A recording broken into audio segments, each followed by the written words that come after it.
Em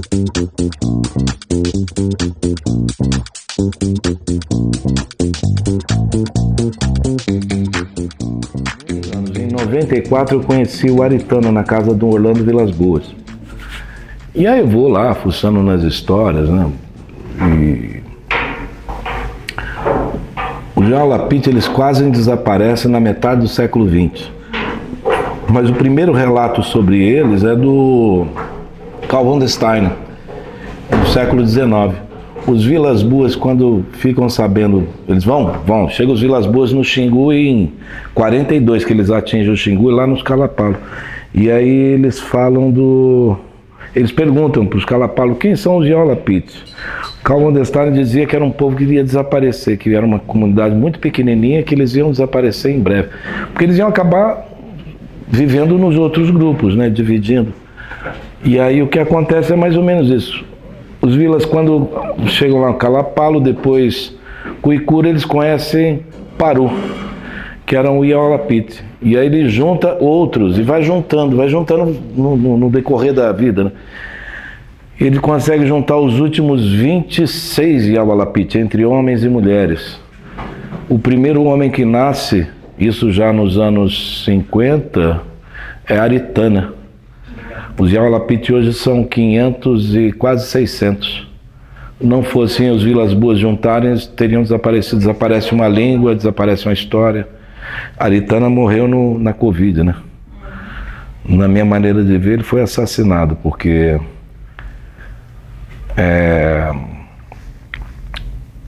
ele pegou Covid, não tinha um avião para retirar ele de lá, e diziam que não tinha combustível para o avião e tal, ele morreu, porque ele era uma pedra no sapato do governo. E vamos lá, quem era o governo? O resto da história vocês já sabem. Vamos começar. Bom, boa noite a todo mundo, os presentes aqui. Hoje a gente está com o Renato Soares, né? Um grande nome, acho que um dos grandes nomes da fotografia brasileira. E aqui é o nosso núcleo de estudos da Arfoc SP, que a gente inaugurou no início de março, né? Então a nossa ideia é sempre, todos os meses, trazer um grande nome aqui para passar esse conhecimento, né? As palestras são todas gratuitas, e a gente está também com uma grade de cursos que vão ter ao longo de todos os meses aqui para frente, então fiquem sempre de olho. É gratuito? Vocês não vão me pagar? É isso aí, cara. Prazer ter você. Não, prazer é todo meu. Acontece uma coisa engraçada assim de história de. Vou contar para vocês que estão aqui, mas assim, lá atrás, eu estava falando com o Giba, né? Lá atrás, um dia eu quis me sindicalizar. Aí viraram para mim e falaram assim, não, para você ser sindicalizado, você tem que trabalhar no jornal. Eu fui no jornal. E o jornal disse para mim, para você trabalhar no jornal, você tem que ser sindicalizado. Aí eu mandei todo mundo a puta que eu pariu.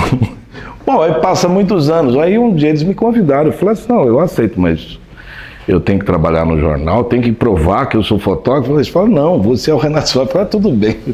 Mas é interessante, né? Mas eu não acho que foi com você, né? Eu falei assim, porque eu acho muito engraçado. Vamos dar um jeito. Mas então hoje eu me sinto sindicalizado, sou da Arfoc, finalmente. É brincadeira, mas é um pouco de... Mas também isso nunca me frustrou por conta do trabalho.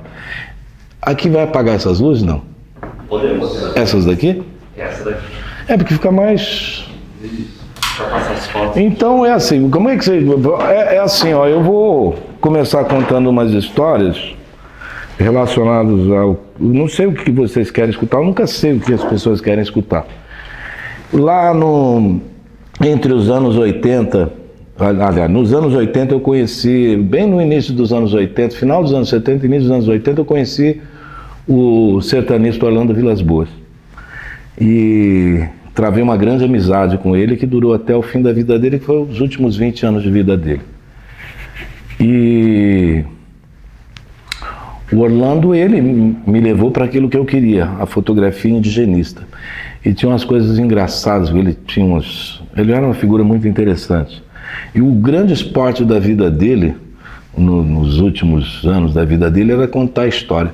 E eu acabei meio embebido nesse caldeirão de histórias, né? Na casa dele eu conheci não só a Aritana, como Darcy Ribeiro, Raoni, foi o Orlando que me apresentou a Maureen Bisiliar e Cláudia Andujá, no qual a Maureen eu pude nos anos seguintes, fiz 8 livros com ela e fiz vários trabalhos e se tornou uma figura muito importante para mim. Não no como é que eu posso dizer? A Maureen nunca foi uma grande professora, porque a Maureen, se você vai conhecer a história dela, tecnicamente ela não sabe porra nenhuma de fotografia, mas aí você tem que entender e conhecer Maureen Bisiliar. Um dia eu falei isso para um amigo fotógrafo, falou assim: como assim? A Maureen é uma fotógrafa. Falei, sim, mas ela não entende porra em fotografia, ela entende composição. A Maureen vem das artes plásticas e ela entendia de compor fotografias. O trabalho mais espantoso dela é quando ela volta do Xingu, isso é entre 70 e 80, ela passa lá 2 meses, e ela foi com uma maquininha com cromos, e ela nunca havia trabalhado com cromo, era negativo, né? E ela faz os cromos, e aí, quando você erra o cromo, ou para baixo ou para cima, se você estoura demais, isso fica horrível. Mas quando ele para baixo, ele fica denso. E ela fez uma coisa que ficou denso, e o trabalho ficou incrivelmente interessante. De um dia eu conversando com ela no Memória, eu falei: Maureen, como é que tecnicamente você fez isso? Eu não sei. Como não sabe? Eu não entendo disso. Ela entendia a composição dela e o erro dela levou uma linguagem dela, que é essa coisa da densidade. E eu sempre gostei dessa coisa da escuridão. A minha fotografia não vem da fotografia, vem da pintura, porque minha mãe era artista plástica. E eu não tinha acesso aos livros de fotógrafo, porque eram caros. E todo mundo da minha geração vai levar que os livros eram muito caros e raros. Muito raros. Eu não tinha dinheiro para comprar livro. Mas na prateleira de casa eu tinha todos os grandes artistas das artes. E um artista que eu me espelhei, que eu espelhei muito o meu trabalho, é Caravaggio.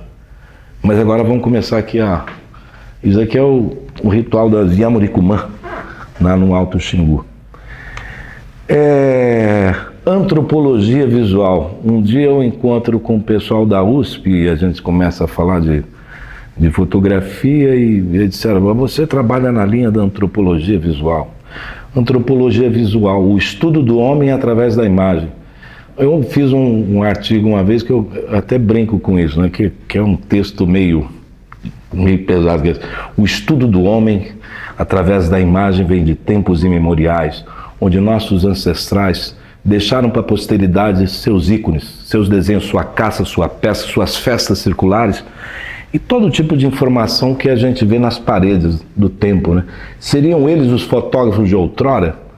Dali vem o desejo do homem de retratar a si mesmo. É o primeiro desejo do homem, de retratar a si mesmo. E aí você vem vindo, aí você tem as pinturas, aí você tem Daguerre e outros personagens vão criar fotografia, e a fotografia em um dado momento passa a participar das artes também. E isso é a coisa fantástica da imagem, da fotografia e da antropologia visual. Mas eu nunca fui acadêmico. Eu parei meus estudos na 8ª série, não tenho vergonha de dizer isso, porque eu estudava na época dos militares, eu odiava aquele negócio de cantar o hino nacional, eu falei, e eu abandonei aquela porra e fui fazer o que eu queria. Desculpa por falar esses palavreados, apesar de vocês estão gravando, vou tentar não falar tanto palavrão. E aí eu fui fazer o que eu achava interessante. Fui trabalhar em jornal, fui trabalhar em revista, fui trabalhar onde... A gente vai buscar aprender a fotografia, né? E nesse processo de aprender, de repente, aí que eu vou me esbarrar com os Vilas Boas, e já nos anos 80 fotografo os índios, em 90 eu vou para o Vale do Javari. O Vale do Javari é o extremo oeste do Brasil setentrional. Brasil, Colômbia e Peru, mas é a região isoladíssima, onde mataram o Dom Felipe e o Bruno, né? Lá no Vale do Javari. Lá em 91 eu fui ameaçado pelo mesmo motivo. a pesca. Eu denunciei, só que eu, ao invés de fazer como eles que saíram, não, eu adentrei mais. E eu fui viver com índios isolados lá. Foi lá que eu tive o primeiro encontro com os como é que chama? Os Matsé, ou os Maioruna, que era o grande trabalho do Bruno. E eu sou o primeiro branco a entrar lá e sair de lá vivo. 3 anos antes eles tinham matado funcionários lá da FUNAI, se eu não me engano. Mas eu entro lá e saio de lá vivo, fico lá meses. E lá também peguei a minha primeira malária, segunda malária. Até hoje foram só 14, ainda bem que parei com elas. Mas eu de repente, eu saí da questão dessa coisa do fotojornalismo, e de repente eu falei assim, eu quero viver isso. É lógico que para fazer isso eu precisava de dinheiro. Mas aí eu fazia foto industrial, ganhava dinheiro, ia para a floresta. Fazia foto de publicitário, ganhava dinheiro, ia para a floresta. E gastava tudo com isso. E continuo gastando com isso do mesmo jeito. Mas em 95, eu assino meu primeiro contrato de cessão de direito de uso da imagem com os índios. E à época ninguém tinha isso. E então eu passei a ter uma fotografia que tinha um discurso não só estético, não só autoral, mas também político, porque quando eu vendo uma imagem, 1/3 volta para a comunidade, aqui no caso Yanomami. E toda vez que eu vendo uma fotografia, eu pago eles. E aí eu lembro de encontrar com um fotógrafo, um companheiro, um amigo, que virou para mim: porra, Renato, você é um filho da puta. Eu falei: mas por quê? Ele falou: porra, eu fui numa aldeia e os gente falaram para mim que para fazer o trabalho com eles tem que fazer igual o nosso amiguinho. O que é um amiguinho? O Renato Soares. Você tem que assinar um contrato. Não vem com dinheirinho, não. Porque aí vem aquela coisa assim, eu vendo essa foto, aí você vê ali a menininha Craô ali. O primeiro contrato foi com os índios Craô. Eles ganham 1/3. Não, é um dinheiro generoso, né? Aí vamos falar da coisa mais do mercado editorial, mais barato, né? Editorial didático, né? Que à época se pagava lá 110, 120, 150, se fosse bem vendido. Falei: porra, foto a gente vende por 150. Falei: pois é, eu tenho um contrato de cessão de direito de uso de imagem, eu vendo por 350. Eles ganham 30% e eu ganho mais do que eu ganhava antes. E quando você tem esse contrato, na verdade, eu fotografar você e sair vendendo foto sua, você acha legal? Não. Ou qualquer um. Ou alguém fotografar eu e sair vendendo foto minha. Por que do índio pode? Por que do quilombola pode? Por que do trans? Não é. E isso daí foi uma coisa criada sentado na casa do Orlando, que ele disse para mim: você precisa criar algo onde o índio tem uma resposta sobre o seu trabalho. E eu pensei nisso, eu falei assim: pô, ninguém tem isso, vai demorar, mas eu vou fazer. E comecei a fazer. E fui fazendo. E aí o mais engraçado é que durante um período, e é um período longo, na verdade, porque eu acabei me enfiando na floresta e fui fazendo os trabalhos, eu passo a ser mais conhecido pelos índios do que pelos meus pais, os fotógrafos. Porque eu chego numa aldeia, foi muito engraçado, tem uns 20 anos isso. Eu estou lá na Bahia, nos Pataxó, e teve uma reunião para eu apresentar o trabalho, falar do trabalho, como é que eu fazia, o contrato e tal. E um jovem juntou uma turma bem grande, ali tinha mais de 200 pessoas ali, e eu ali no meio falando, estava com Carcaju e Juari, né, que eram os figuras amigos de lá. E aí, de repente, um jovem fala assim: ei, calma aí, você é o Renato Soares? Eu falei: sou. Então nós é índio mesmo? Eu falei: como assim? Você não é o fotógrafo dos índios? Eu falei: sou. Então nós é índio mesmo. Mas aí você tem que ver a história deles, né? Os Pataxó foram massacrados em 51. Saem andando pelas ruas, foi queimada a aldeia deles, que era lá Caraíva hoje, né? E que é a aldeia velha, que era a aldeia mãe, e eles saem andando pelas ruas. Se alguém indagar: você é índio? Não, sou japonês. Porque tinha medo de represálias. Aí tem a história dos personagens Tururim, que saem e vão para o Rio de Janeiro, no governo federal, para pedir atenção sobre aquilo. Mas o engraçado é que eles dispersam muito. Quando eles voltam a se juntar, é a partir da aldeia da Jaqueira. E eles, quando iam em festivais de grupos indígenas, os outros indígenas, os outros grupos, com povos do Xingu, ou Kayapó, qualquer outro que seja, os tratavam como se eles não fossem de fato índios. E aí, quando eu fui indagado pelo menino, eu falei, achei graça. Falei, como assim? Eu não sou balizador de etnia, eu não sou antropólogo, mas que é engraçado é. Então, assim, depois de contar esse pouquinho, se vocês quiserem perguntando, é mais interessante do que eu ficar falando, não sei. Não sei o que vocês querem saber. Por exemplo, quanto tempo que você fica quando você faz uma expedição, assim, que você fala, vou para a floresta, para conseguir esse resultado? A questão, é interessante isso, daqui a questão da... Aí isso é uma palavra da Maureen Bizilhac. Eu consegui criar um desenho diferente da fotografia do índio. Eu falei, eu não entendi, Maureen. Você criou intimidade. Eu passo meses, mas não é só questão de meses, eu passo anos trabalhando com eles, eu conheço eles. Você fala inglês? Não. Não? Fala alguma língua que não seja português?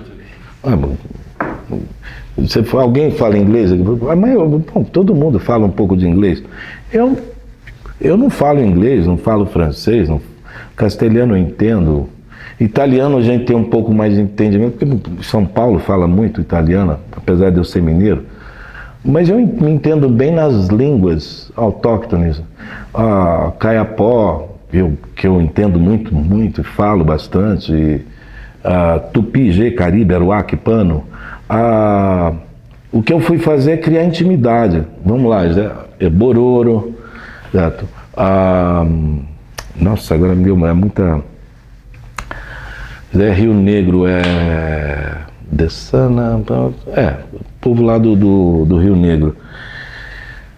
Kayapó, Bororo novamente. E aí o Brasil você tem 305 etnias, 274 línguas, e nós mal sabemos de nós mesmos, né? O Brasil é um caldeirão de raça. Mas respondendo a sua pergunta, eu mergulho. E eu preciso desse mergulho. Eu sou um ensaísta, porque eu vou fazer ensaio longo. Então eu tenho crianças que eu vi nascer, e tem menino que eu fotografei a barriga da mãe, fotografei ele mamando, hoje está casado e já está tendo filho, porque são mais de 30 anos mergulhado nisso. E tem alguma coisa que ainda te surpreende? Porque tanto tempo fotografando esse tema. A vida me surpreende. A luz me surpreende.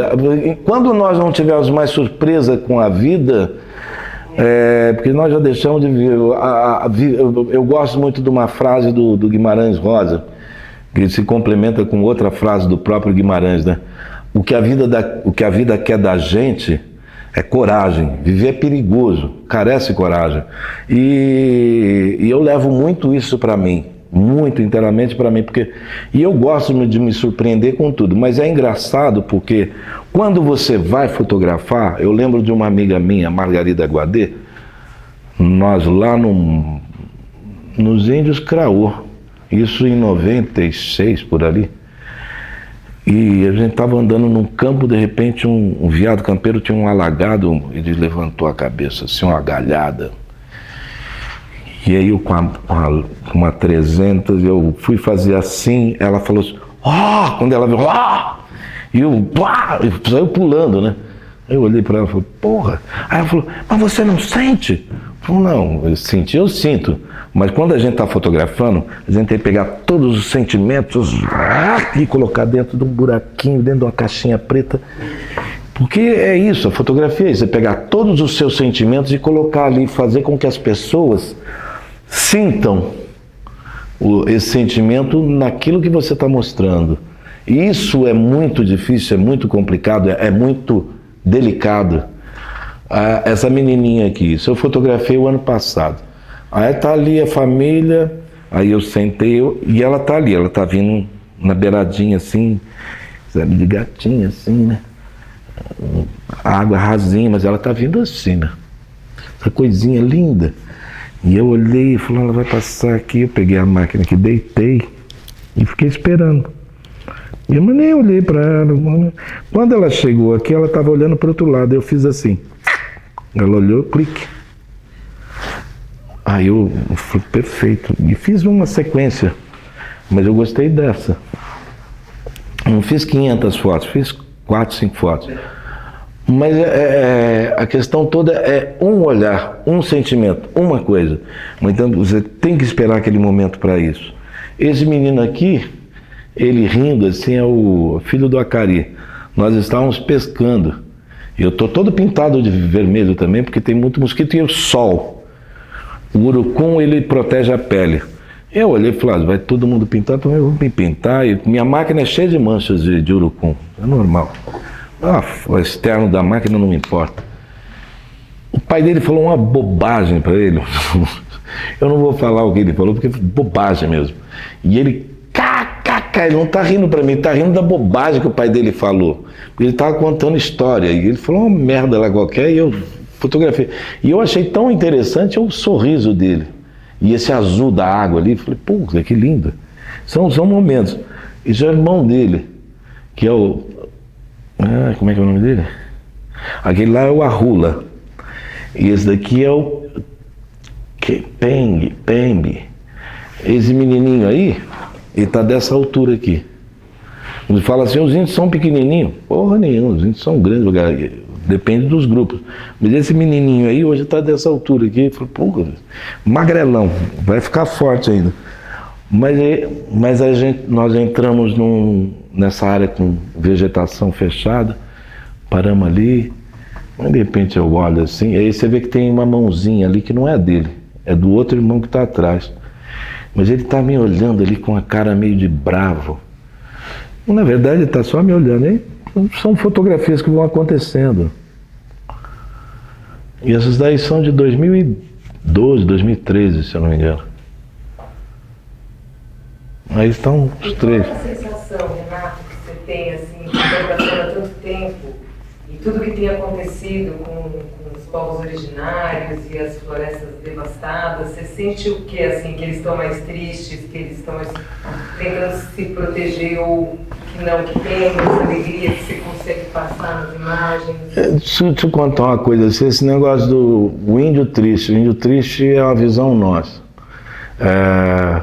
Eu lembro um dia, eu estava vendo um trabalho do Milton Guran, e alguém disse, nossa, os índios têm um olhar triste, mas é o índio que ele retratou naquele momento que era lá, entre os anos 70, entre 60, 70 e 80 militarismos, vamos abrir as frentes do Brasil, integrar para não entregar, e vai tirando os índios do lugar, e vai fudendo com tudo, aquela merda toda.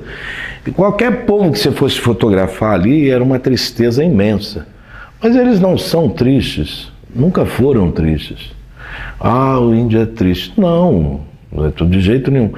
Mas quando você está vivendo um momento de dureza, de amargura, é triste. E se eu quiser retratar problemas, eu vou retratar os problemas. E eu fotografei a morte, eu não gostei do que eu vi. Tanto é que essa fotografia eu nunca publiquei. É uma avó com um neto no colo, e tem outras pessoas aqui. A netinha, não é uma netinha, ela morre, ela dá o último suspiro, e eu fotografo a lágrima da avó que está com o rosto assim para cá, aqui, a lágrima para aqui, e a netinha está ali assim, morreu. Olha, eu posso ganhar um prêmio com essa foto, não quero, porque isso me traz tristeza também. E um prêmio não me vale de nada, porque eu queria poder ter tirado aquela criança para levar para a cidade, para levar para o hospital, para poder cuidar. E aí eu percebi que a fotografia da guerra não acaba com a guerra, a fotografia da morte não acaba com a morte, da miséria não tira ninguém da miséria. E você retratar o outro, que no caso é o específico, é um indígena, mostrar ele triste, certo? Mais ou menos aquela imagem a criança com o olho remelento, com o nariz escorrendo, toda suja, do lado de um cachorro sarnento. A criança, o Guarani Caiová, essa é a imagem do petição de miséria. Aí você fala, mostra essa imagem, vamos ajudar os índios. Vai, cria-se a campanha, tal. Mas as pessoas esquecem. Disso esquecem. Mas da miséria não esquecem. E elas vão dizer assim, mas isso não é mais índio, não. Isso é um miserável. E ele entra em números, né? Agora, quando você mostra isso, os Yanomami brincando no rio, tal, felizes e tudo mais, os Yawalapiti brincando no rio, felizes e tudo mais, e os Kamaiurá também banhando no rio, felizes, mas todo mundo quer manter isso. A gente quer preservar o que a gente tem de cultura. A gente não pode preservar aquilo que não existe mais como cultura. Cris, senta aí. Fala, caboclo. Senta por aí, senta por aí. Eles não são fotógrafos, mas são bem-vindos. São músicos. São maus elementos, mas são bem-vindos. Pior que a lista assim mesmo. E aí você tem a coisa assim, a miséria não tira, a imagem da miséria, a imagem da guerra, a imagem da destruição, não acaba com isso. Mas eu passei a ver que a imagem da beleza, a imagem da liberdade, a imagem das coisas boas, as pessoas querem preservar isso. Pelo menos é a minha intenção. Não adianta eu fotografar a desgraça, eu não vou conseguir. Se eu não consigo salvá-los, por que a minha fotografia vai salvá-los? Então vão dizer assim, não, mas é necessário. Sim, é necessário mostrar a desgraça. É necessário mostrar a merda que estão fazendo no Pantanal. É necessário mostrar a merda lá que estão fazendo lá em Israel e Palestina e tudo mais. Sim, mas isso não cabe a mim. Não sou eu esse fotógrafo. Não sou eu o artista dessa área que vai contar essa história. Porque eu gosto de contar a história da alegria. Se eu não puder contar a história da alegria, eu não sei o que eu faria. Então eu resolvi um dia mostrar o que o outro tem de melhor, mostrar as belezas. Essa é a minha fotografia, a sua fotografia é outra, como a dele é outra, e a do outro, e assim por diante. A minha fotografia é do que o outro tem de melhor. E o que eu vou buscar é o que eu tenho de melhor. O que eu vou tentar trazer é o que eu tenho de melhor. Porque quando eu olho para o outro, como é que você gosta de se ver? Você? Bem? Como é que você gosta de se ver, Cris? Bonita, bem arrumada. E você? Bonita. Todo mundo gosta de se ver bonito. Todo mundo gosta de se ver bem. Por que eu vou mostrar o lado obscuro do outro? Deixa eu te perguntar uma coisa aí. Eu acho super interessante. Você é um subversivo, né? Dentro vamos dizer, da documentação. Obrigado, adorei. Subversivo, eu adorei. Isso é claro, essa coisa de você mostrar a vida, né? Como é que o mercado recebeu esse olhar? Porque é subversivo esse olhar. O mercado está acostumado a receber a desgraça de Israel, a desgraça do indígena, a desgraça da periferia. Né? Como é que o teu material foi visto quando eu digo mercado, é isso, são os editores, são os teus interlocutores. Como é que eles receberam este olhar subversivo, né, da documentação dos povos, que são, em sua maioria, retratadas pelas mazelas? Pois eu acho que muito bem. Sabe por quê? Vou te fazer uma pergunta. Você teria esta fotografia? Daqui umas meninas pegaram meu sabonete, eu estava banhando, estava sozinho na lagoa, elas pegaram o sabonete banhando, e chegaram, eu estava banhando sozinho, cheguei esse bando de crianças, e olharam assim, falei, pode pegar o sabonete. Pegaram o sabonete, e eu achei que elas iam tomar banho, nós começaram a fazer bolha. E eu corri para o barranco, peguei minha máquina e comecei a fotografar. Você teria uma foto dessas meninas na sua parede ou uma foto de um sujeito degolado em Israel na parede da sua casa? Pois é. Não é questão de dinheiro. A questão toda é o seguinte: existe um mercado diversificado para todo tipo de trabalho, da desgraça, da miséria a isso. Como é que chama o fotógrafo lá, fotografa a guerra? Hã? Não, um brasileiro que tá... O Chaim. Eu conversando com o Chaim, ele falou assim, pô, Renato, montei uma exposição e tal. Como é que já tá? Falei, tô bem, mas você vendeu bem na tua exposição? Não, meu querido, eu vendo bem, eu não vou mentir pra você, eu vendi bem. Porra, não vendi nada. Mas eu falei, Jair, eu não sei que resposta que você quer, mas eu não teria uma foto sua naquela minha casa, né, cara? Eu prefiro ter uma foto da alegria do menino correndo, explodindo em água e alegria, tá brincando, do que uma foto de um desgraça de uma guerra. Mas falou, é importante o seu trabalho, mas o seu trabalho ele vai partir, ele vai entrar dentro de uma coleção de museus. E museus até vão comprar muito as coisas com muito mais importância para aquilo, mas as minhas fotografias, elas não vão muito para esse cenário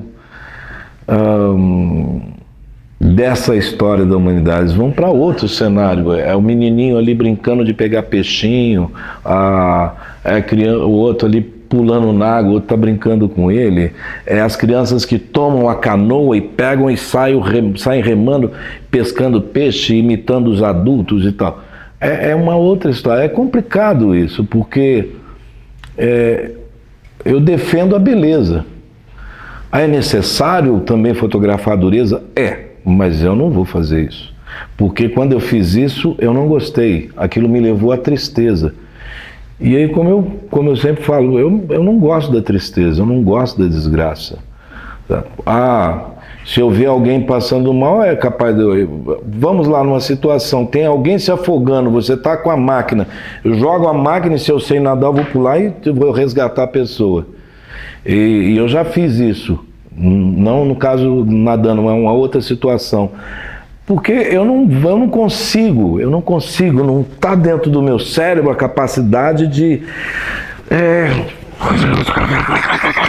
vou ganhar um prêmio, a capa do jornal, a capa das revistas, uau, que legal. Não consigo. Mas sou eu. Eu prefiro fotografar as crianças brincando com as borboletas. Lá do outro lado ali do Tuatuari tem um monte de criança aqui, essa menininha com a saia toda colorida de flores, brincando com as cores das borboletas. Eu gosto disso. Eu gosto da alegria. A questão de... como você se organiza para fotografar isso, é que eu costumo brincar assim, né?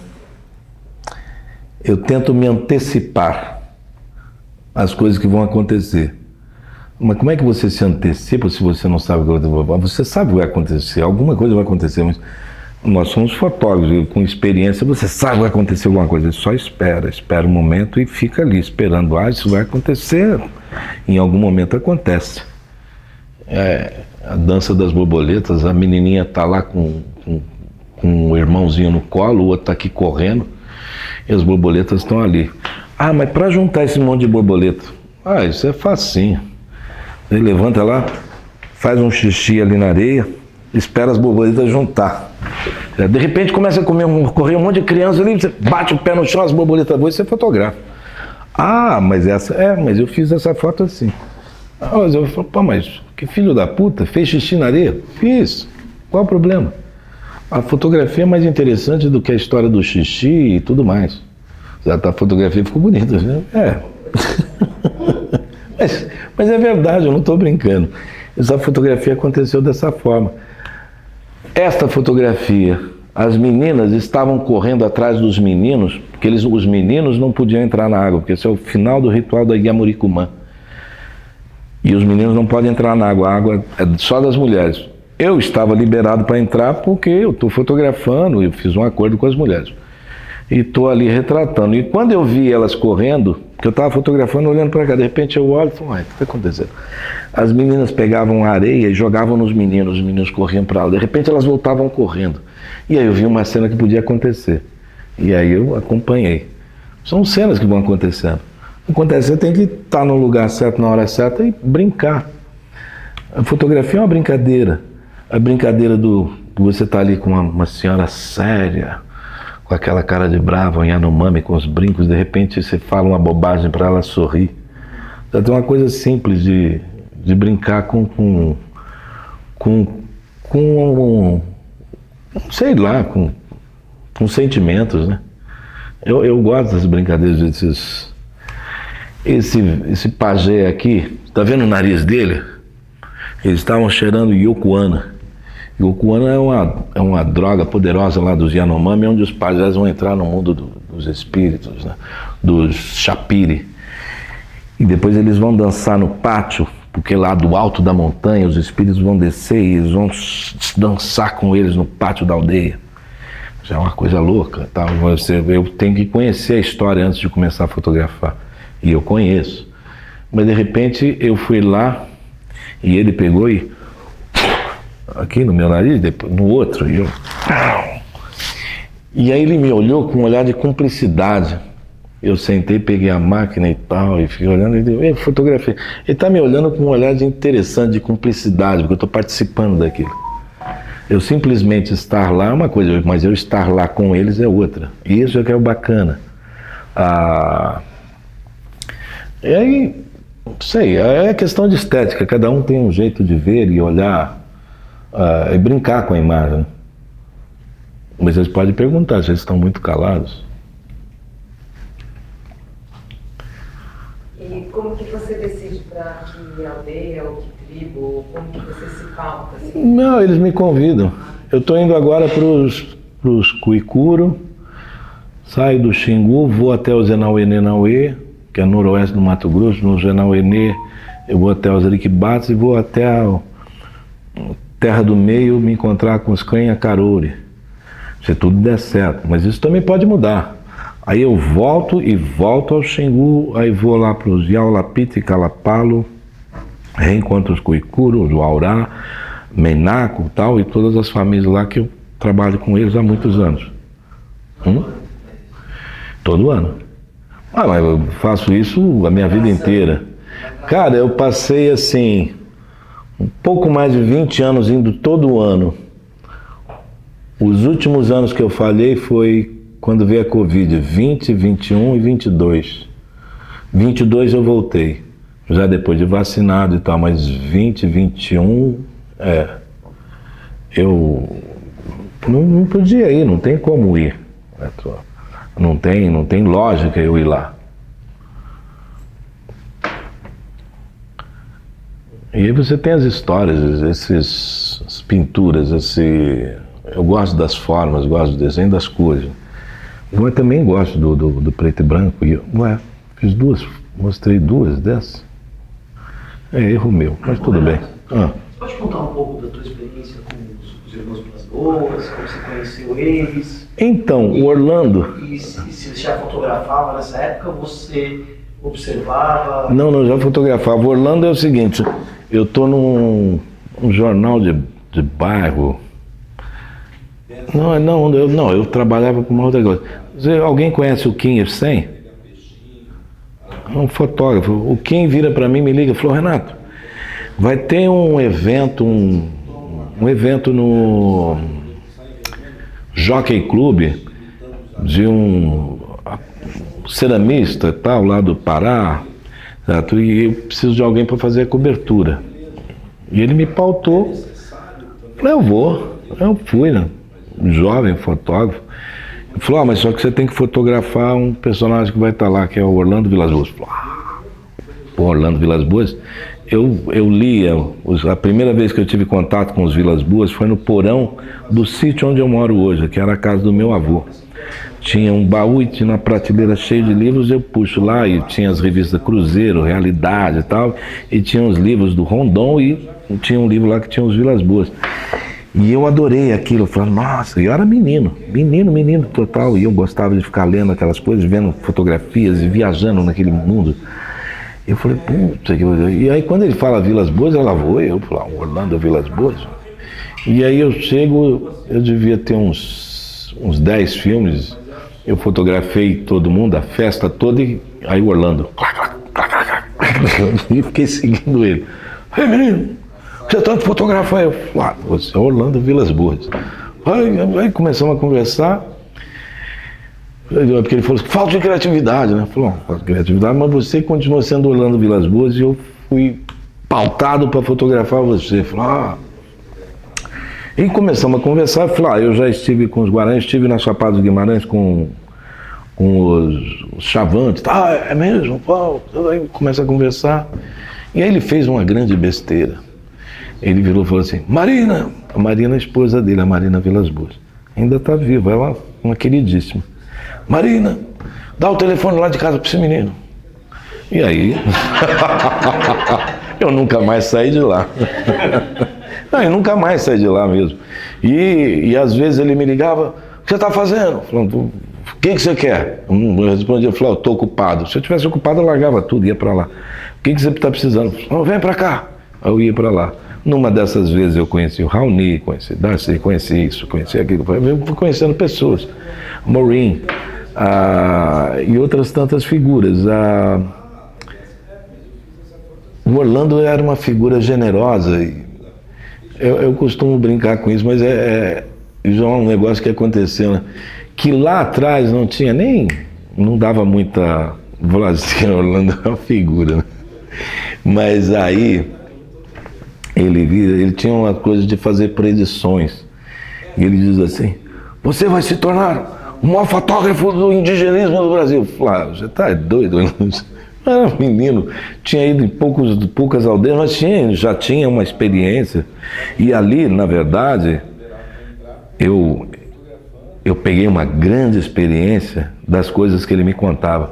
Porque, cara, uma figura mais velha com a experiência que ele tinha, com as histórias que ele tinha, eu fui absorvendo aquilo. E quando eu volto para uma aldeia, eu já volto com outra cabeça da maneira de ver o outro e da maneira de conversar com o outro e pensar o outro e desenvolver o trabalho sobre o outro. Aí o negócio do trabalho, ele vai se ajustando com o tempo, mas para criar isso, eu precisei daquilo, dessas aulas.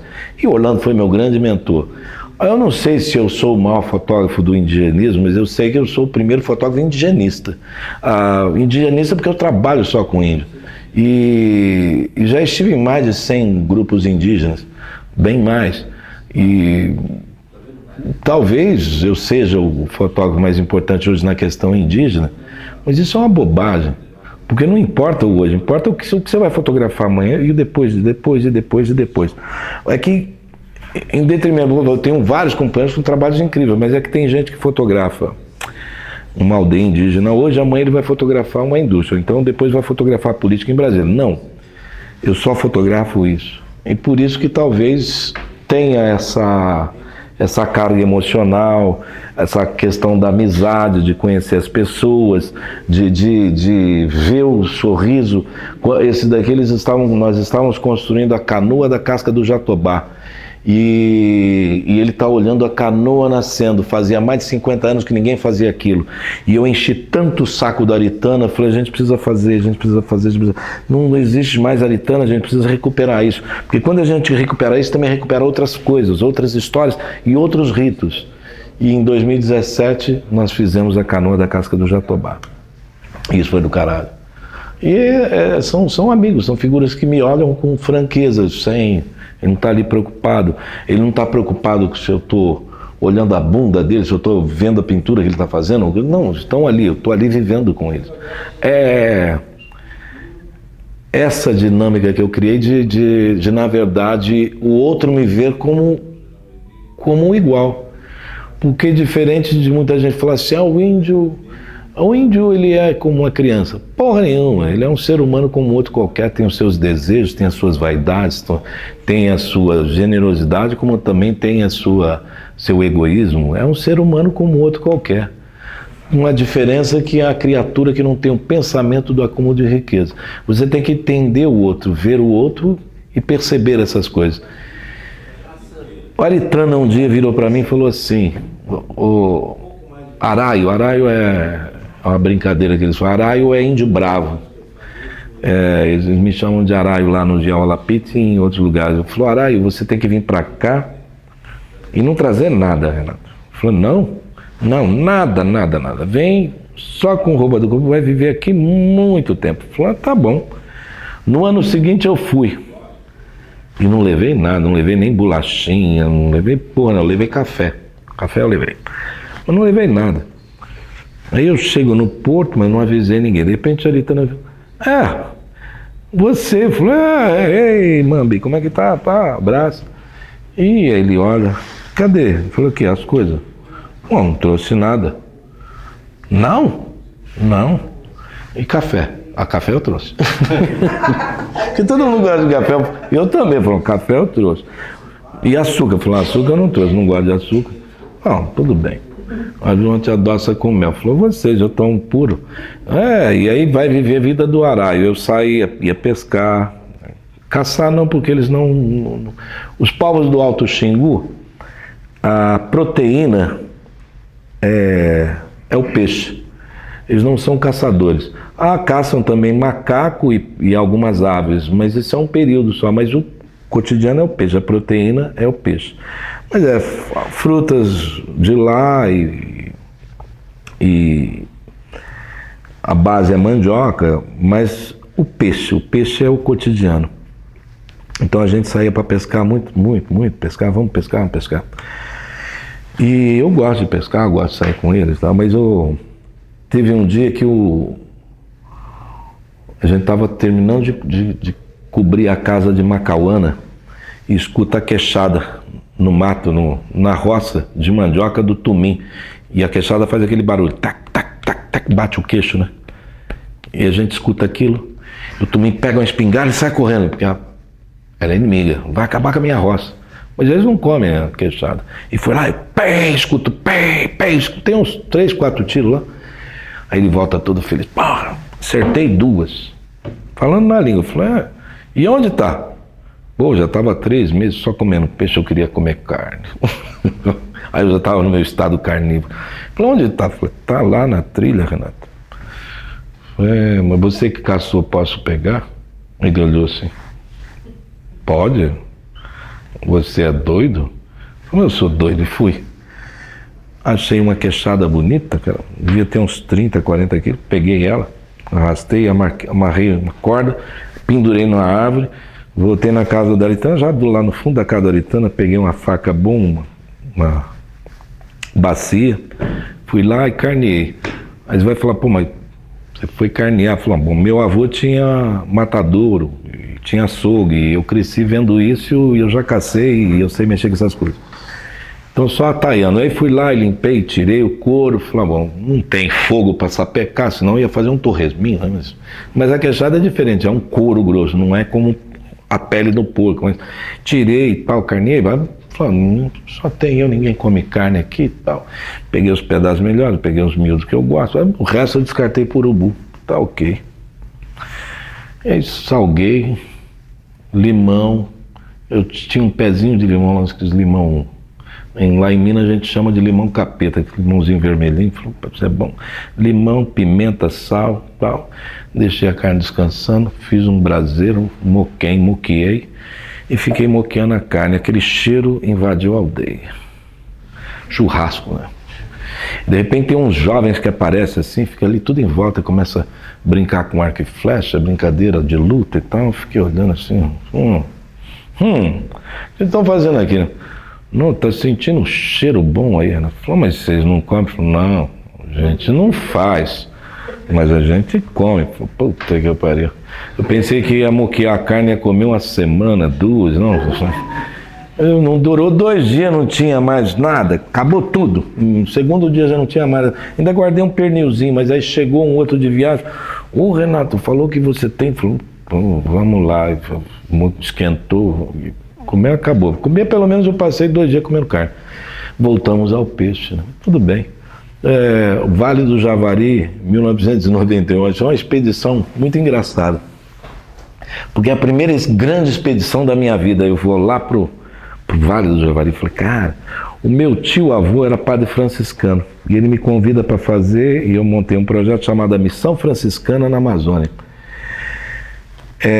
Diocese do Alto Solimões, Tabatinga, extremo oeste, 3 fronteiras, Brasil, Colômbia e Peru. E lá tô eu. Foi lá que eu fui depois lá pro Vale do Javari, mas tô lá vivendo com ele. E quando me encontro com os índios na praça, conheço os marubo e tal, e conversa, e eles gostaram de mim.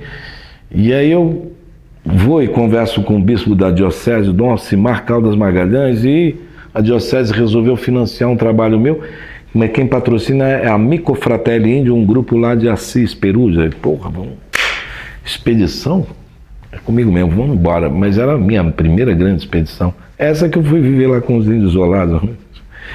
E aí a gente vai para Atalaia do Norte, começa a viagem. E aí eu tinha macarrão, tinha arroz, tinha um monte de coisa para o meu passadio, mas muita coisa. Mas aí eu queria me integrar àquela expedição onde eu era o único branco. O resto era índio. Falei, então eu vou trocar essas coisas aqui. Troquei com uma tartaruga cabeçuda, com pirarucu salgado e tal. Falei, eu vou entrar nessa história de cabeça. E aí começa, lá já no terceiro dia já não tinha mais o peixe, o pirarucu, e era muita gente no barco, e todos os índios comem bem, né? E a tartaruga cabeçuda acabou em 1 dia, 2 dias. Comi e tal, falei, começa a viagem. No café da manhã nós tínhamos banana com farinha e peixe, no almoço tinha peixe com farinha e banana, e na janta farinha com peixe e banana, banana com farinha e peixe, e vai. 22 dias depois chegamos na aldeia, lá no Piacuruçá, no Maronal. E aí eu sabendo da história dos marubo, aí vem a coisa assim, eu procuro saber o que eu vou fotografar, saber da história. Tanto os marubo, Matissé, Matiz, Canamari, Culina, os povos de lá, eles não gostam de ninguém, aliás, nenhum deles gosta de ninguém que chega no silêncio. Quem chegava no silêncio eram os inimigos, os bandeirantes, os aventureiros de toda a má sorte que ia para lá para roubar mesmo, assaltar e estuprar e o diabo a 4. E aí eu sabendo disso, quando eu pisei no barranco eu começo a cantar assim: quando a lama virou pedra e mandácaro seco, e em plenos pulmões e tal, vem 2 índios, uma brasa de cada lado, subiam um barranco cantando, e dançando e brincando. Chegou lá em cima, fizeram uma roda e continuei cantando e brincando e tal. E eles gostaram de mim, eu falei, putz, que bom, gostaram de mim. E aí me levaram para dentro da casa assim, e eles foram me dar uma comida que eles só dão para pessoas que eles gostam muito. Peixe com farinha e banana. Eu falei, puta que pariu. Eu queria comer uma parca, comer qualquer outra coisa. Mas às vezes você está lá, você mergulhou, vai. Como dizia um amigo meu, em terra de sapo, de cócoras com ele. Mas agora vocês podem perguntar, né? Você trabalha essencialmente com luz natural? Ou... Só luz eu não consigo usar. Eu usava flash até em 2002, eu até usava, mas não para esse tipo de foto nunca, né? Mas eu estava lá no como é que chama? No Purus, fazendo um trabalho para Discovery, que era sobre quirópteros, morcegos, né? O Diphyllocaudata, Diamos Jung e o Desmodus rotundos, que são os 3 morcegos hematófagos. O único que se alimenta só de mamíferos, não, de mamíferos também, é o Desmodus rotundos. Mas o Diphyllocaudata e o Diamos Jung, ele se alimenta de sangue de pássaros. O Desmodus se alimenta também de pássaros, mas o único que se alimenta de sangue de mamífero, no caso nós estamos no cardápio, é o Desmodus. E aquela umidade desgraçada, o flash fez, não funciona mais. Eu falei, como é que eu vou fazer agora? Fogo, lanterna, tem uma cena, nós capturamos um Desmodus rotundos e eu queria fotografar, porque assim, como é que deflagra o ataque? Eu não tenho essas fotos aqui, não vim para falar demais, eu vou contar essa história. Então tá um caboclo lá que a gente colocou, ele deitado na rede, o pezão dele ali, e a gente pegou o morcego e colocou ele na manga da rede, porque o morcego ele vem te atacar, ele vai... Aqui tem esse tanto de pessoa que está aqui, né? Todo mundo está dormindo aqui. O Desmodus ele vai perceber o que dorme mais. Não, e é uma característica dele, é um especialista. E ele percebe e fala assim, eu vou lá. E ele vai ali e ele começa a bater com a língua. O que ele está fazendo? A mesma coisa que um médico faz. Dessensibilizando a área. Aqueles tapinhos ali é só para dessensibilizar. Depois vem a agulhada, você não sente tanto. Ele está fazendo a mesma coisa, tec-tec com a língua. Quando ele desfere a mordida, não é esses 2 dentes aqui, esses dentes é de defesa. O dente do meio dele aqui, esses 2 dentes, é uma ferramenta, parece uma cunha. Ele é meio curvado assim, só que é isso. Você vê o risquinho dos 2 separando, mas é isso daqui, é uma cunha. E ele vai, desfere o golpe e morde. E faz um buraquinho. Você sente dor e aí você se retrai. Aí ele sai e depois ele volta. É o morcego que tem os maiores membros, as maiores unhas, os maiores membros. E ele vem assim, ou ele vem pulando. Então, tanto é que a gente fala, parece um macaquinho, tá, os caboclos dizendo. Mas é um morcego, é o desmode. Ele vem, aí ele começa a lamber. A lambida dele, ele não tem nada de... E muita gente fala assim, não sente dor. Caralho, você sente dor da mordida. Mas você se retrai, mas é um negócio pequenininho. Mas ele começa a lamber. A lambida dele, ele joga uma saliva que tem um anticoagulante. E aí dizer assim, o morcego chupa o sangue? Sim, pode-se dizer, porque de repente ele para a língua, e ele tem 2 canaletas, a língua dele é bifurcada assim, tem 2 canaletas embaixo da língua, ele suga, enche a bochecha e engole. Depois lambe, para, suga, e é isso. Mas aí queimou o flash e eu comecei a usar. E quando vem a fotografia do morcego, a gente amarrou, mas nós capturamos, amarramos ele. E aí tá esse caboclo lá, ele pôs o pezão assim e a gente deu linha para o morcego chegar perto do dedo dele, mas não consegui. E ele disse, pô, eu tô com medo, esse morcego vai me morder, eu vou dar uma porrada nele. Eu disse, calma. Mas era engraçado. Mas fiz uma puta fotografia, cara, que se fosse um flash não ia ter a mesma densidade, porque eu coloquei uma fogueira atrás, eu coloquei um tacho e uma fogueira, eu coloquei fogo aqui, e então criou aquele contraluz, e vim com a lanterna aqui, iluminei, mas bem batinho, puta, a fotografia é incrível, falando, nossa, parece que ele vai morder mesmo, mas o morcego ia morder mesmo, mas que não tinha linha, mas para ele, ele tá esticando o pescoço, eu quero. É muito... Hã? Não, eu estou contando uma história. Não tem aqui, não. Isso não é fato dos povos originários, eu estou contando outra história. Vocês que mudaram assunto. Ou eu que mudei o assunto, não sei porquê. Do flash, né? Eu estava contando por que eu parei de usar flash. E quando eu percebi que eu tinha tantas outras possibilidades, por que eu vou usar flash? Eu não deixei de fotografar. Uso flash em estúdio, uso luzes. Eu uso todo tipo de luz, mas flash mesmo nunca mais comprei. E eu estava com o Delfim Martins, e o Delfim Martins me deu um flash. Não, usa esse flash. Tá lá na mesa lá do escritório, tirei as baterias para não estragar, um flash bom pra caralho. Não vou usar. Não uso, isso já tem uns anos lá que tá lá. O que mais faz falta na cobertura? Afastado da civilização? Como assim? De equipamento, como é que é o fluxo, assim? Às vezes O que faz mais... Cartão cheio, você... Bateria? Eu vou pescar. Não. Eu tenho... Você tem que... Vamos lá, se eu trabalho com um negócio desse, eu tenho que ter as minhas artimanhas. Então eu comprei um negócio que parece é um pouco maior do que isso, que é uma placa de energia solar, e você põe a tomada, você carrega até uma furadeira e você usa a furadeira. Aí, agora, eu comprei essa porra da Starlink, internet, que é aquela móvel, que você pega para todo lado.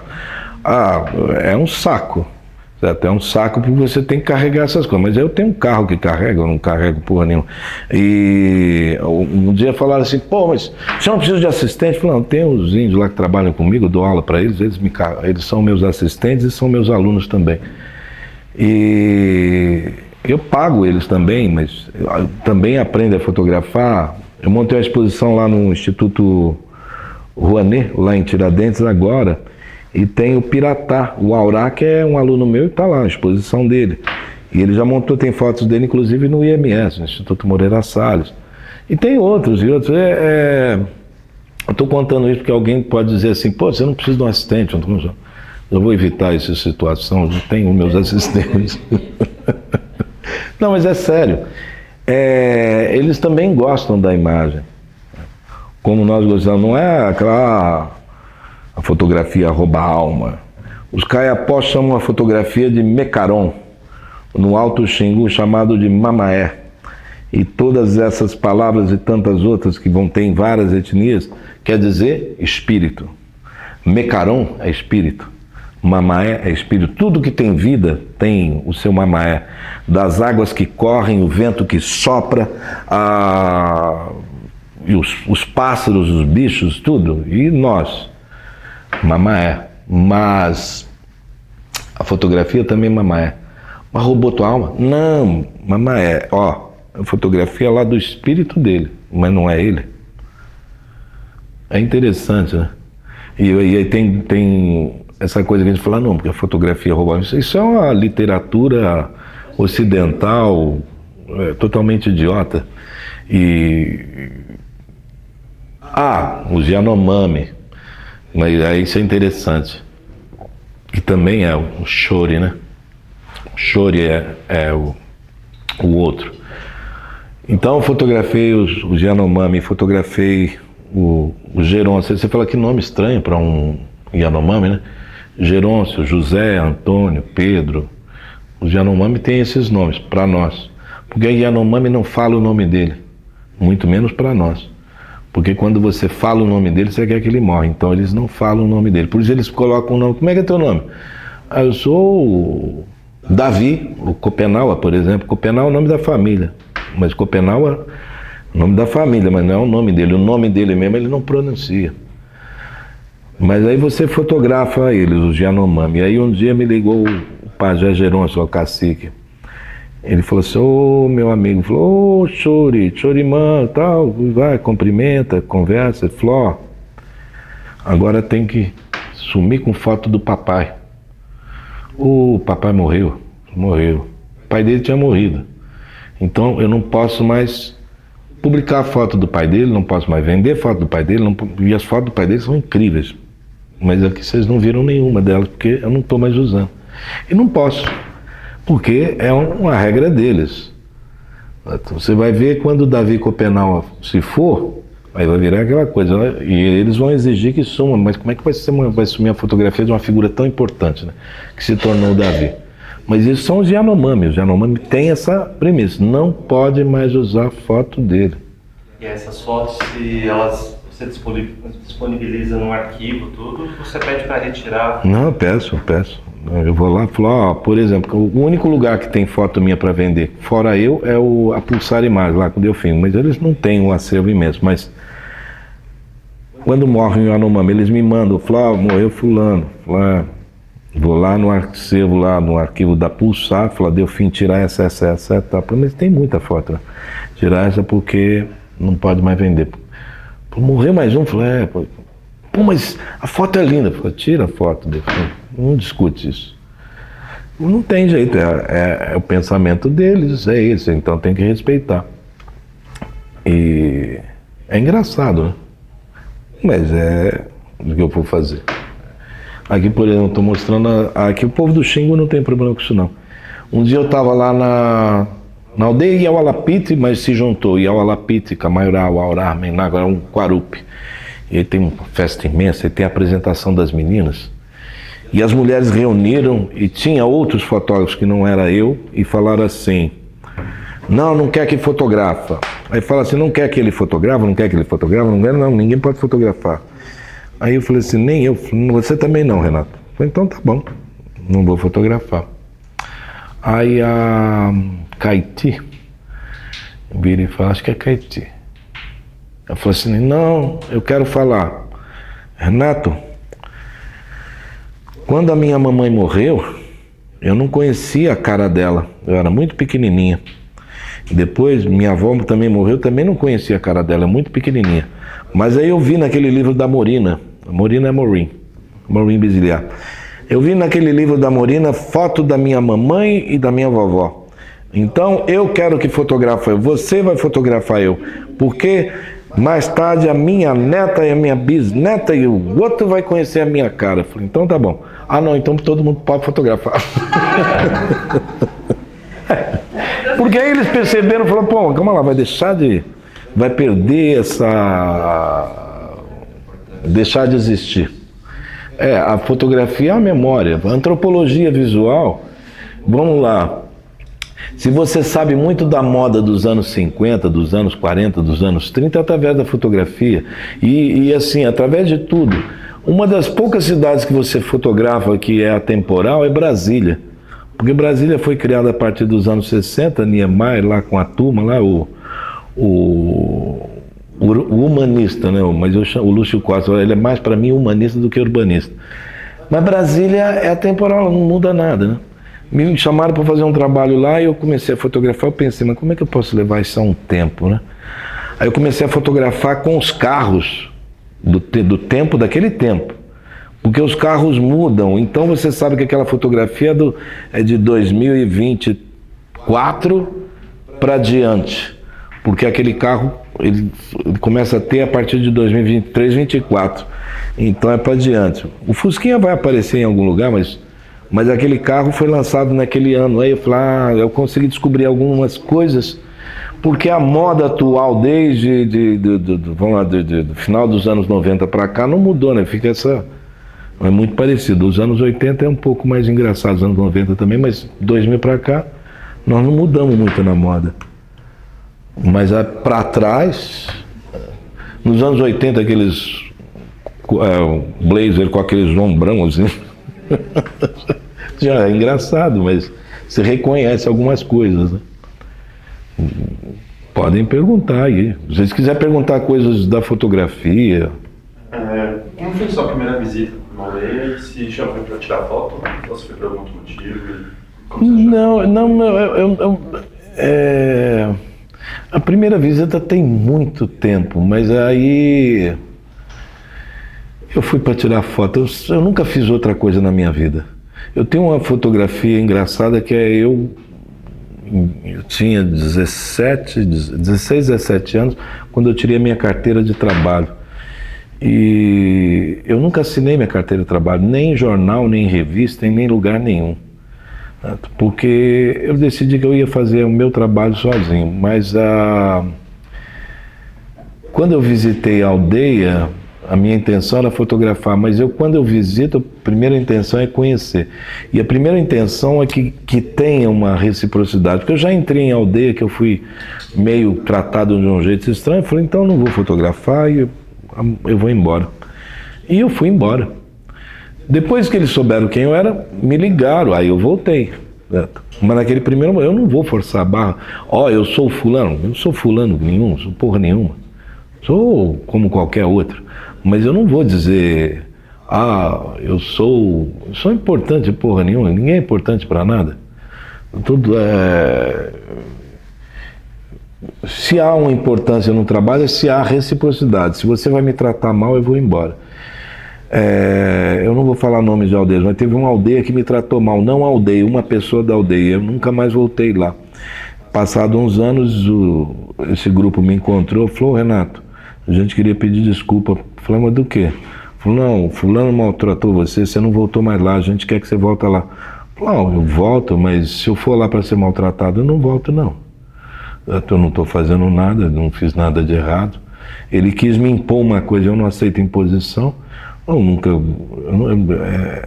Mas isso é meu jeito.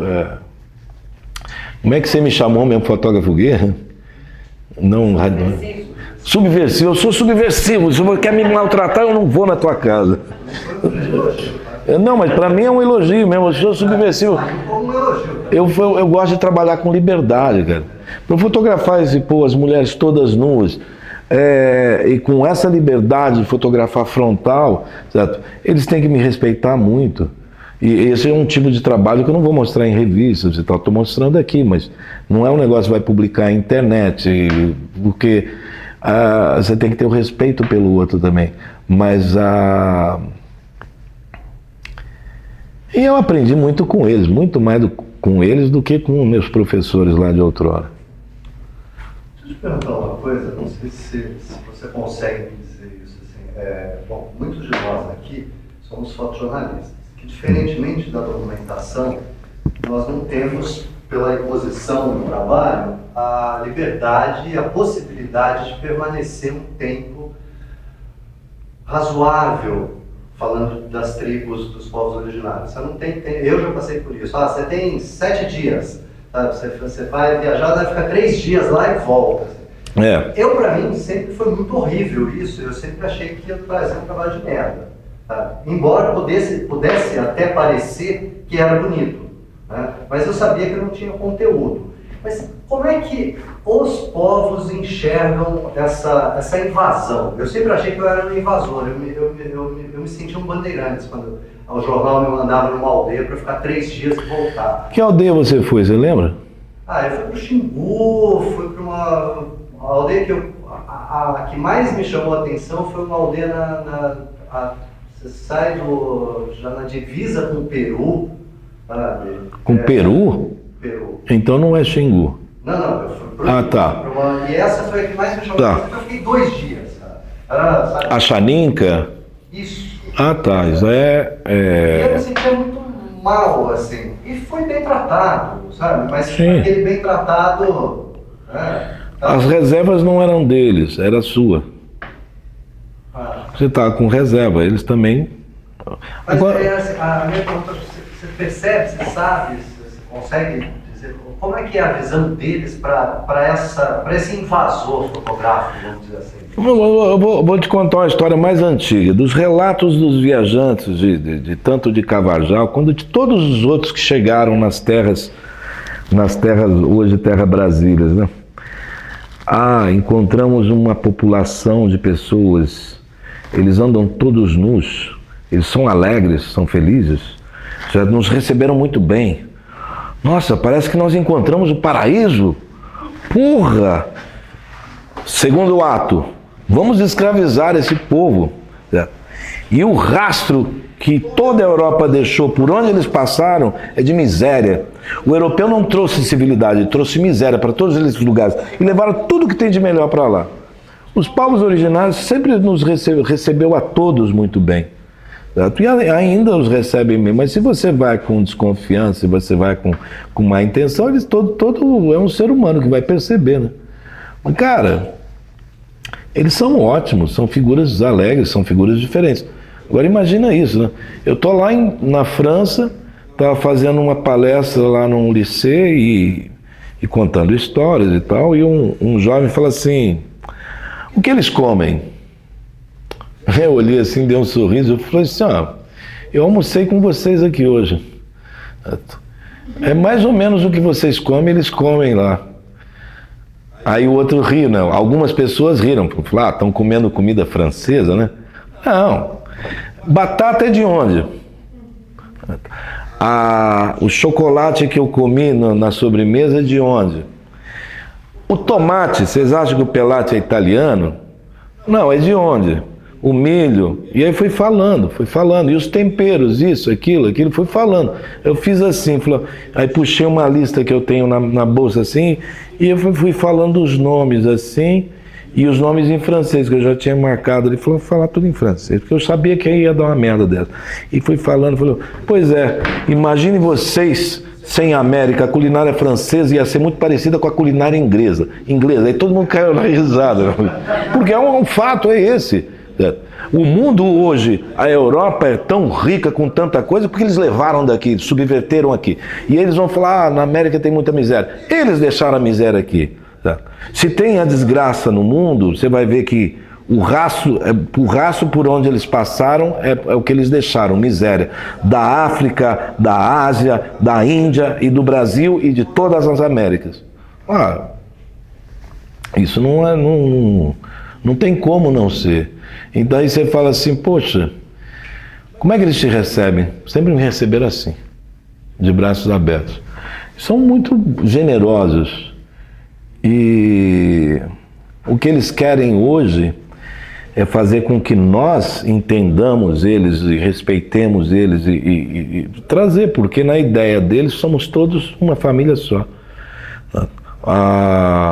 Nós não, nós criamos religiões, então o cristão briga com o judeu, que briga com o muçulmano, que briga com... Fazemos guerra, porque a minha religião é mais bonita.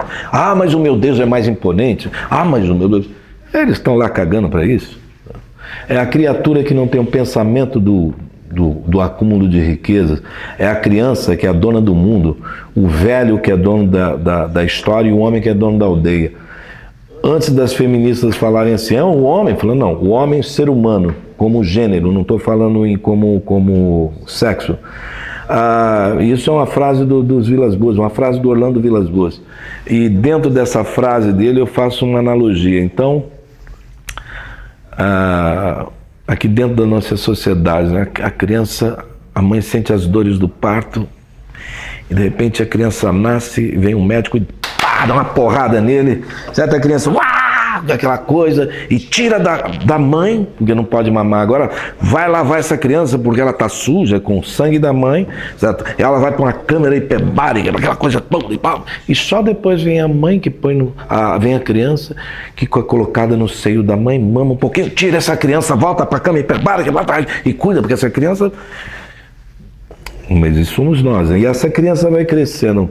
Menino, sai daqui, isso é conversa de gente grande. Menino, porrada nele, vai pra lá. Aí o menino caminha, cai no chão, por que você caiu? Porrada de novo. E a gente vai crescendo levando porrada. Quando a gente fica velho é que nem criança, não sabe nada. Porque velho, isso é história de velho, não é velho que nem criança, aí porrada no velho e tal. E enquanto somos adultos e potentes e a gente tira a criança da frente e tira o velho de cena, porque o velho tem conhecimento. A gente não pode competir com o velho. Sabe por quê? Porque ele conhece muito mais do que nós. Então como é que a gente faz? Porrada, porque o velho não sabe de nada. Velho é que nem criança. Então transforma o velho numa história passada. Tiramos o emprego do velho, damos para ele, que eu estava brincando, damos um relógio depois que ele aposenta, um tapinha nas costas, vai para casa, porque agora você está velhinho, você não fotografa porra nenhuma, agora você é um aposentado. E tiramos o respeito do velho. Agora vamos lá ao índio. Logo que a mãe sentiu as dores do parto, a mãe, junto ou uma tia, vão para a lagoa, certo? E ali a criança nasce.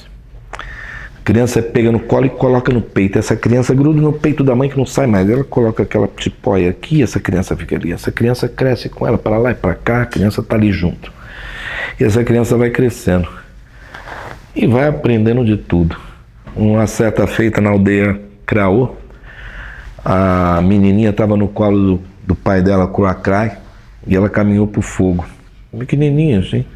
E eu virei pro Curacrai e falei, Curacrai, come on, man, vai correr, a criança vai queimar, e Craré vai queimar. Ele sorriu, né? Mas deixou a criança, era a netinha dele. E ela foi e pisou numa brasinha. E ele pegou e começou a contar a história do fogo. Falei, nossa, a referência que ela vai ter de aprendizado não é sai pra lá, menino, queimou o pé, seu filho da puta. Não, vou te contar uma história, é diferente. E essa criança vai crescendo e ela vai se tornar um velho. E como velho, ele é o dono da história. Você não vai ver um jovem, por mais impetuoso que seja, desacatar ele. Porque ele viu tudo. Eu vi até o velho Penon cego fazendo um cocar. E ele tinha ali um grupo de penas, cego dos olhos, mas ele tem os tatos. Cego dos dois olhos já, e eu conheci o Penon, ele ainda enxergava. Eu convivi muitos anos, ele pegava a pena assim, ia fazendo cocar, ele sabe fazer tudo, né? Tá lá fazendo.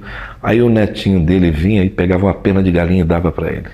Ele pegava a pena, aí ele passava a mão na pena, aí ele ria. Aí ele pegava e jogava a pena de galinha e colocava a de arara.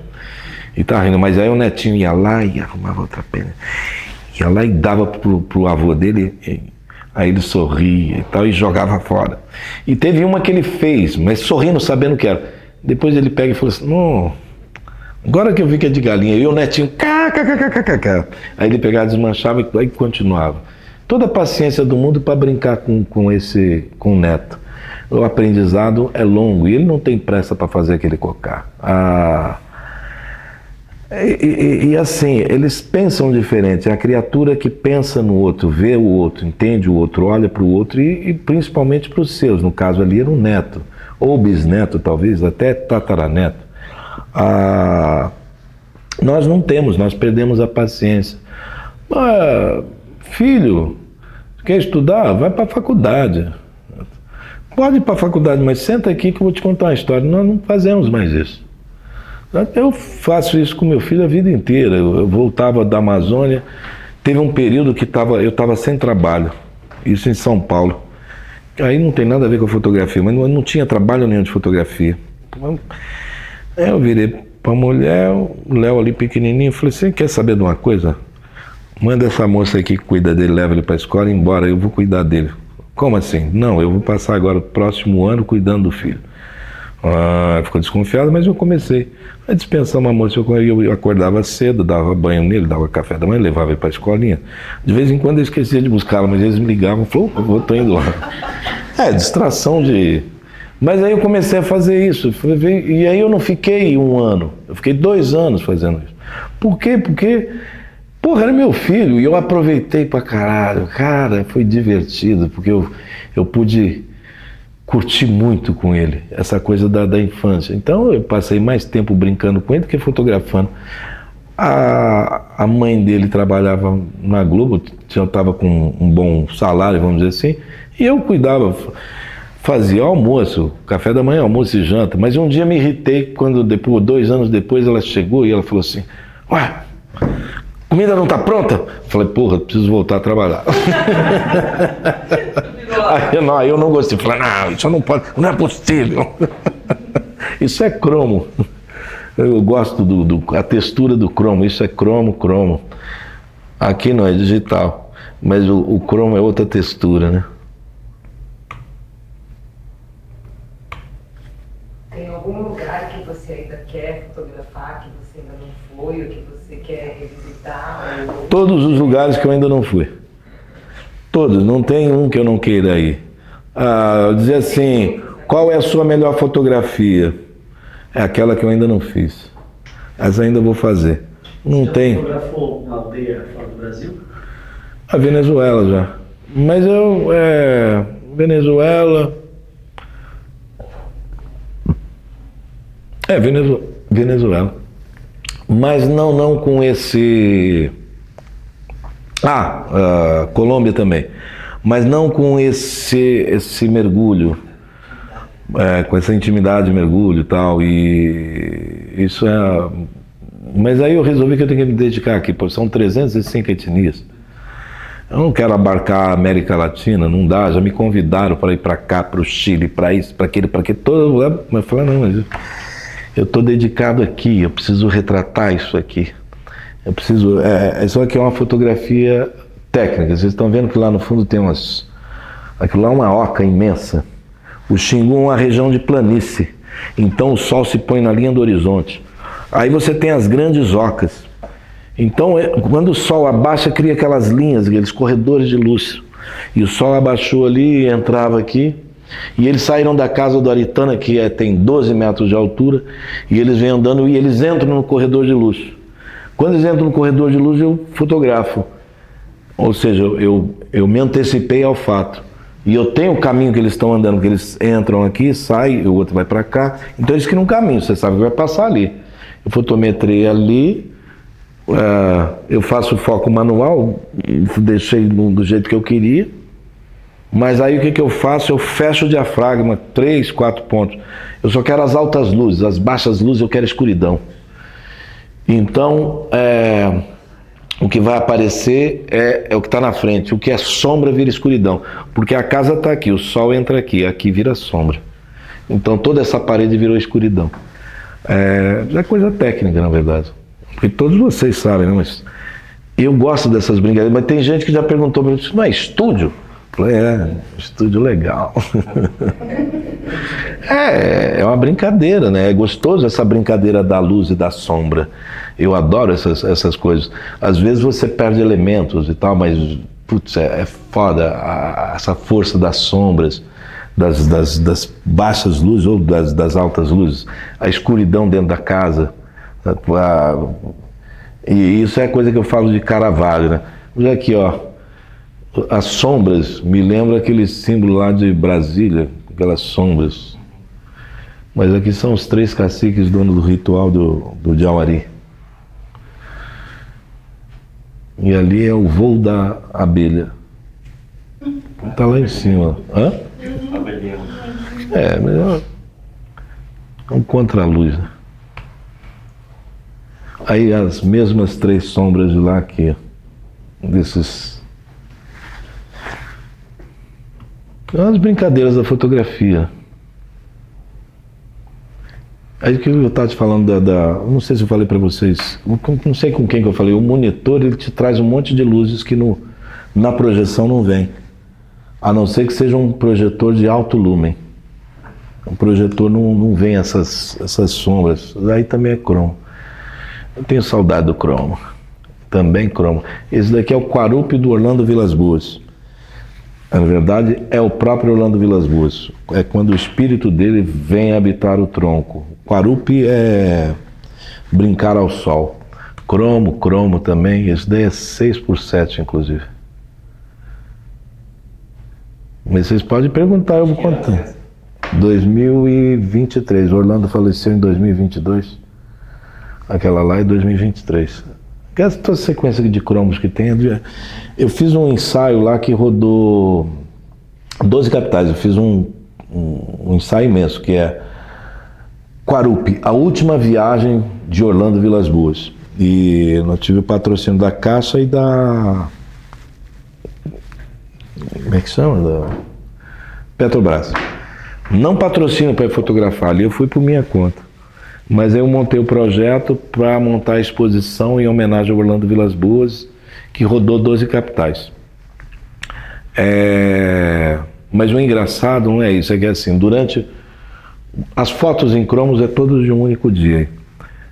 Durante os dias que eu cheguei lá para o Quarupi em homenagem ao Orlando, passa um dia, eu não fotografo, 2 dias eu não fotografo, 3 dias eu não fotografo.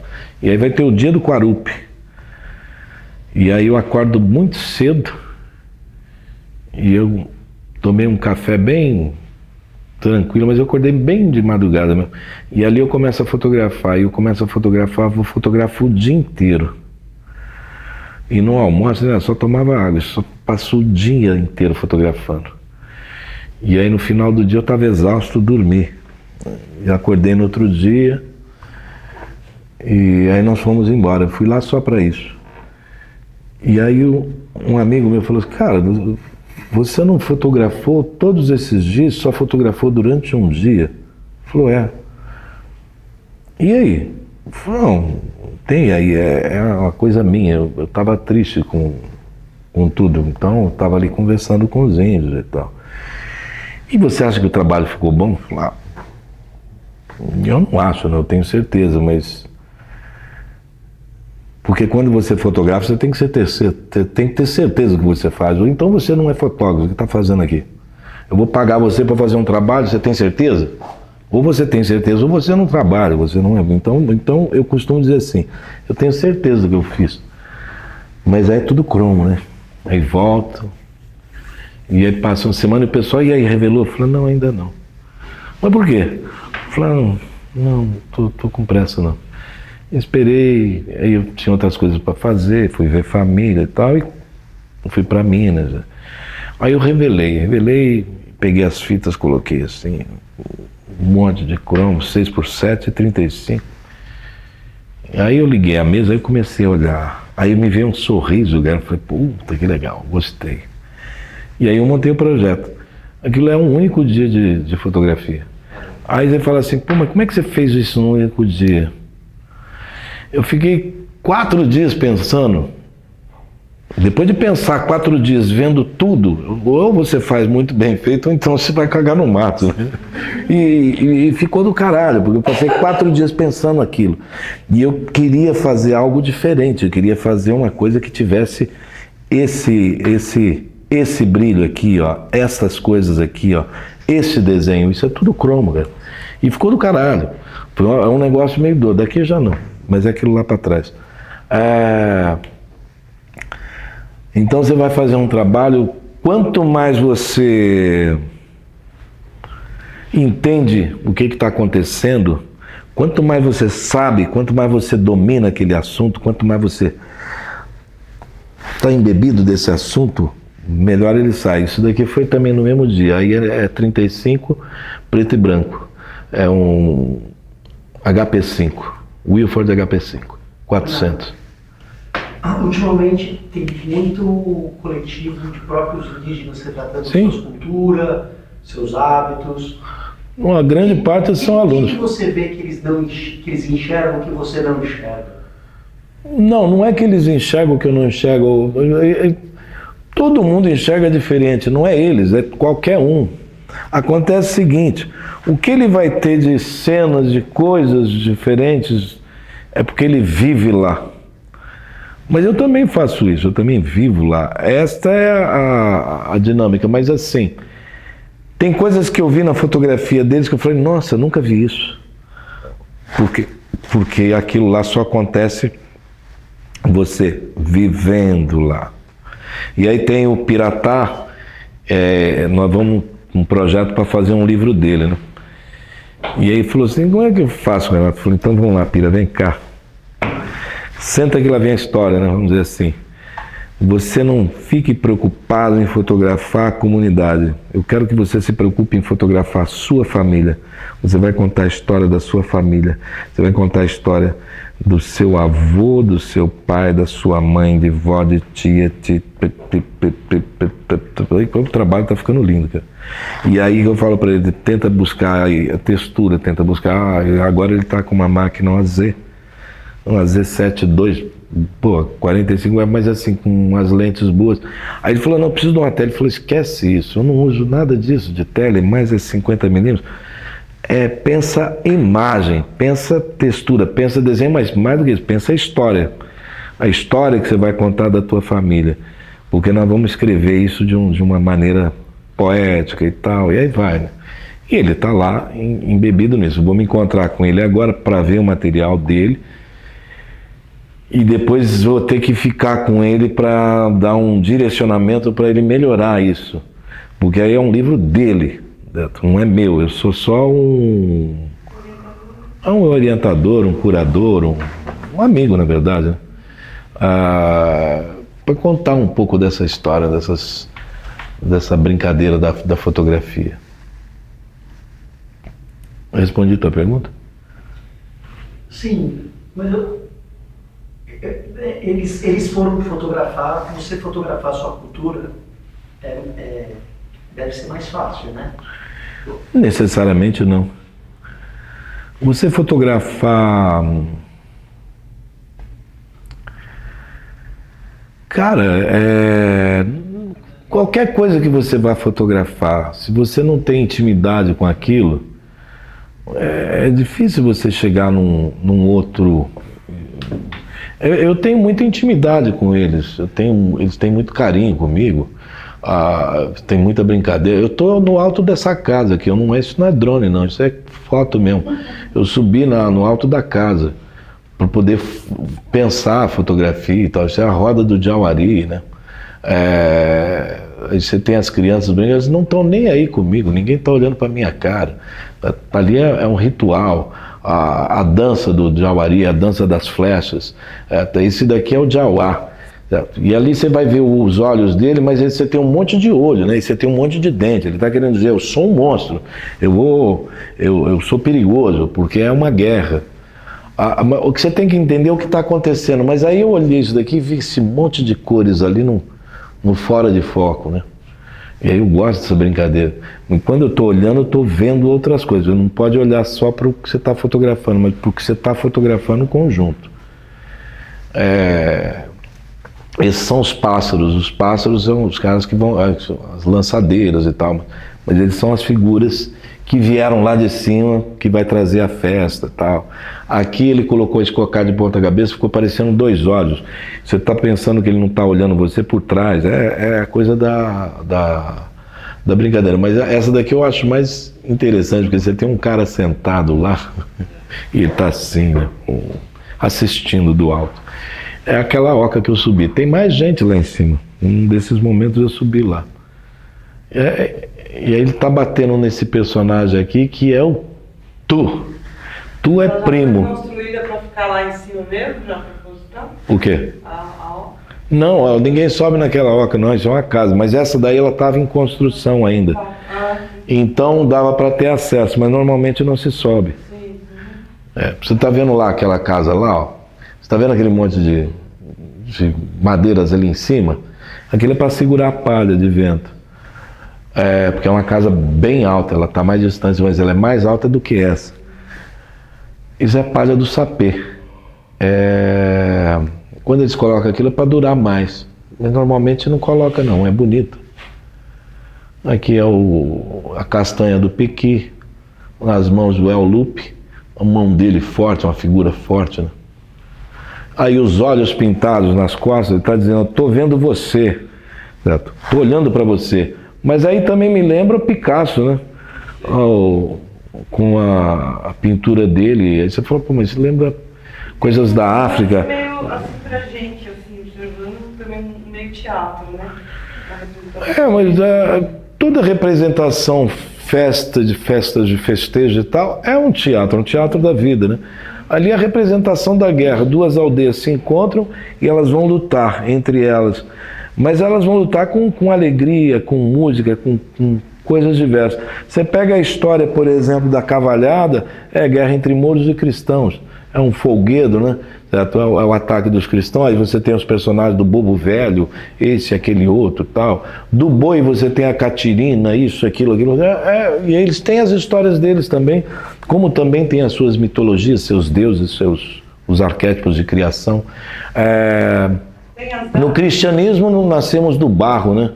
E um dia eu estava contando uma história assim que Mavutsenin é filho do morcego com a filha do Jatobá. Então Mavutsenin é neto do Jatobá, porque a filha dele teve um filho com o morcego. E Mavutsenin criou os homens e mulheres a partir de 6 troncos do Mari-Mari, 6 homens e 6 mulheres. Aí alguém na plateia falou, nossa, eles têm uma criatividade. Falou, são muito criativos. Tem uma outra história também de uma cobra falante, de um homem que nasceu do barro, a mulher que nasceu da costela, que não deixa de ser a mesma criatividade. E tem outros que vieram do espaço, cada história tem. Os Caiapós vieram das estrelas. A história é das mais fantásticas, das mais incríveis que eu conheço. E se vocês quiserem eu conto, mas ela é uma narrativa. Então assim, vamos ver se. Lá no alto viviam muita gente lá. E de repente um homem viu um grande tatu, tipo esse tatu canastra. E o homem começou a correr atrás dele. Corre. E o tatu entrou num buraco. E ele foi tentar pegar. O tatu não conseguiu pegar no rabo do tatu. O tatu sumiu naquele buraco, mas ele olhou aquele buraco. E lá embaixo ele viu um outro mundo. Ele falou, uau! Como num portal, ele falou, o que é aquilo? Ele ficou encantado. Então ele viu 2 grandes rios que se juntavam, formando um rio maior ainda, árvores com flores, todas as cores, pássaros com cantos. Ele ficou fascinado com aquilo que ele viu. Ele falou, uau! Que porra é essa? Que lugar é esse? Né? E ele marcou o lugar, voltou para a aldeia e contou para todo mundo. E todos foram lá e viram, e gostaram do que viram. Voltaram para casa, vamos descer, vamos. E as mulheres trataram de fazer uma grande corda de algodão muito forte, muito comprida também, jogaram lá. E foram todos descendo, um a um foi descendo. Mas um velho não gostou da debandada e foi lá e cortou a corda. Como assim vai embora, né? Não é assim, não. E então o povo ficou aqui em cima, um lá embaixo, o outro lá em cima. Em 2016 eu estava na aldeia Moicaracô, nos Caiapó, lá no Pará, sul do Pará. Para chegar lá é bem distante, assim, umas 8 horas de carro, umas 16 horas de barco e tal, mas estou lá, vivendo lá com eles. Aí um dia, numa noite, eu prestando atenção assim, começa chuva de meteorito. Uau! Aí pensei de pegar a máquina, fotografar e ficar aqueles riscos. Eu falei, isso vai ficar interessante. E fui pegando equipamento. De repente começa a acontecer uma cena aqui, que eu esqueci de ir lá. Os homens corriam, pegavam troncos e galhos e tal, e fizeram um tuado, e fizeram uma grande fogueira. Certo? E as mulheres começaram a entoar um choro, que é um negócio incrível, e chorando, e todos choravam, e de repente os homens com umas varas compridas de 2, 3 metros vinham e batiam na fogueira. Pai! E subia aquelas faíscas. Porque lá em cima eles estavam chorando, são as lágrimas do povo que ficou lá em cima. E eles, para demonstrar que estavam chorando aqui, também mandavam as lágrimas aqui de baixo com as fagulhas. Certo? São dois mundos que se encontram nesse momento. Oh, mas o Kayapó é uma figura muito curiosa e tem um pensamento rápido, articulado. Eles são nômades. O nômade precisa resolver problemas, eles são mestres nisso. E aí um dia convidaram eles para fazer DNA, né? Putz, de onde eles vieram? E hoje sabe-se que vieram da Oceania. Eles não vieram pelo Estreito de Bering, certo? Na última glaciação, vieram muito antes. Vieram por navegação, certo? Bom, mas eles não vieram das estrelas? Bom, como navegadores, vieram guiados pelas estrelas. Sim, vieram pelas estrelas. Isso foi a sacada que eu falei, cara, que incrível isso.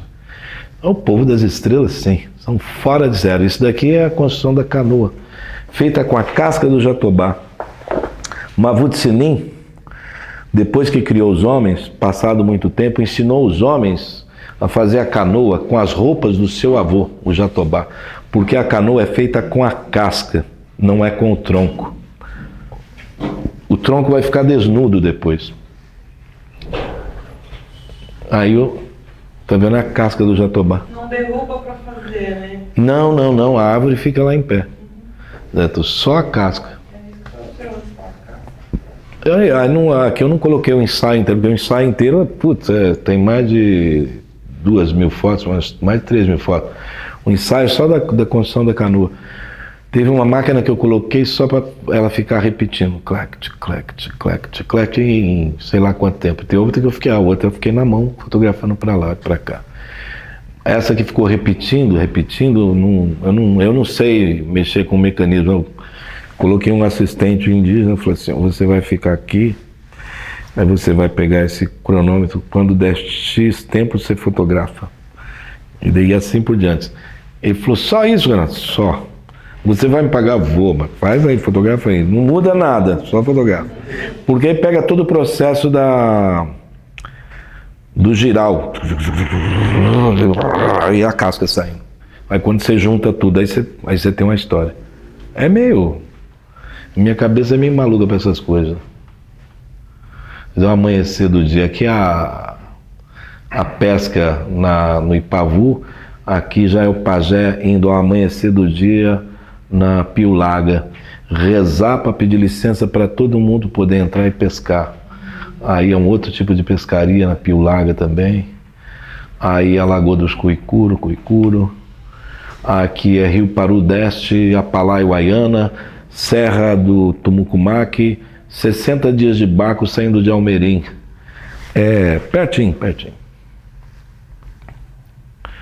E aqui, isso foi o ano passado. Tem uma história que os índios lá do Xingu contam que numa lagoa dessas, assim, aqui é o Rio Buriti que forma essa lagoa imensa, e eles contam que tinham muitas canoas, eles estavam pescando à noite com tochas, pescando tucunaré e vários peixes, né? E todo mundo sabia que no fundo da lagoa morava um mamaé, que é o dono da lagoa, que era um grande piraru, tipo um surubim imenso. A cabeça dele não cabia aqui, assim. História de pescador, né? Mas assim, uma cabeça imensa que não cabia aqui dentro. Mas ninguém podia jogar flecha nele, então se vê ele. Mas aí um jovem como esse aqui, todo forte e tal, ele pegou e viu aquele peixe ali passando, assim, com aquele cabeção gigante. Ele pensou assim, agora eu vou virar herói, porque eu vou pegar esse peixe. Aí ele pegou aí. Pique! Bateu assim no bambu, o peixe ficou bravo. E aí ele começou a rodar, e foi rodando, e levou toda a lagoa com todos os pescadores e deu uma rabada e jogou todo mundo lá. As estrelas são as tochas dos pescadores. Aqui é o Piulaga, o rio dos pescadores.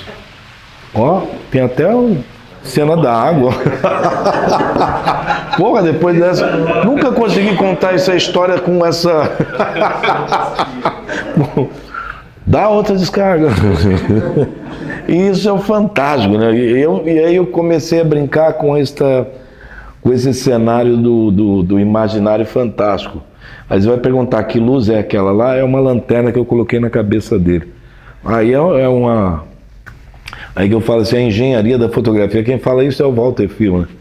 Você tem um fotógrafo que é o ladrão, pega aí, rápido a imagem, você tem o engenheiro que cria a imagem e tal. Isso daí é um engenheiro, uma fotografia com engenharia. Aqui não, aqui é um fato. Você está vendo outra canoa, tinha mais ou menos umas 30 canoas, estão pescando no amanhecer. E aí são várias cenas. E aí nós vamos entrando para a noite. Essas fotografias aqui se passam durante o dia e vem vindo, o mundo vai virando e entra a noite. E à noite você tem os mamaé. Tudo que tem vida tem mamaé. Na noite do Quarupi é quando os espíritos ancestrais vêm do Ivati e vão habitar a aldeia para levar o espírito daqueles que morreram para a morada dos mortos.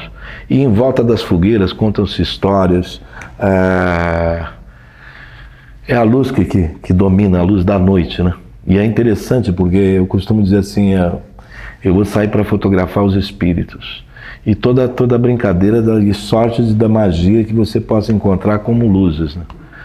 E desde o giral cheio de peixe, das mulheres brincando em volta da fogueira e contando histórias para as mais jovens, dos homens que passam o fogo no corpo antes de pescar para tirar o cheiro do possível sexo que tenha feito, porque senão os peixes vão brigar com ele, certo? Dos rituais fantásticos dos homens que vão cantando Quarupi, e do acampamento no meio da floresta, dos visitantes das aldeias que chegam, de todas as pessoas que vão contar histórias sobre aquela pessoa que morreu e vão rir e vão brincar, porque no dia seguinte ninguém mais fala o nome do morto. E aí a noite ela é cheia de mistérios, cheia de formas, cheia de luzes, estrelas e seus espíritos, né? Os mamaé. E tem os personagens como Macapá, Tumim, Tapi, Macauana e assim por diante. E aí no final, todo mundo no pátio da aldeia se juntando, essa brincadeira de luzes. E aí, a última história que eu vou contar para vocês é assim, né? Anos atrás, depois da morte dos Vilas Boas, eu estava fazendo um livro chamado Mamaé, que é só sobre os povos do Xingu. Aqui eu mostrei povos de vários lugares, mas aqui, no caso, eu estou fazendo um livro só sobre os povos do Alto Xingu. Calapalo, Cuicuri, Iaualapiti, Camaiorau, Aurar, Menaco, Nafuá, Matipu, Aueti e Trumai. São os povos que representam a mesma cultura xinguana. E eu não encontrava ninguém para escrever o livro, pensava, quem que vai fazer esse livro? E eu acabei não conseguindo fazer, é um projeto meu ainda que existente, chamado O Mamaé, que é o indivisível, aquela coisa E eu estava no posto Leonardo, eu fui de bicicleta, da aldeia Iaualapiti, dá 12 quilômetros, fui de bicicleta, de dia, vi uma onça passando, fiquei meio ressabiado, não continuei pedalando, cheguei lá no posto Leonardo e fui lá trabalhar, porque é o único lugar que tinha internet. Eu tô lá, e daí eu não percebi, veio a noite e já era escuridão.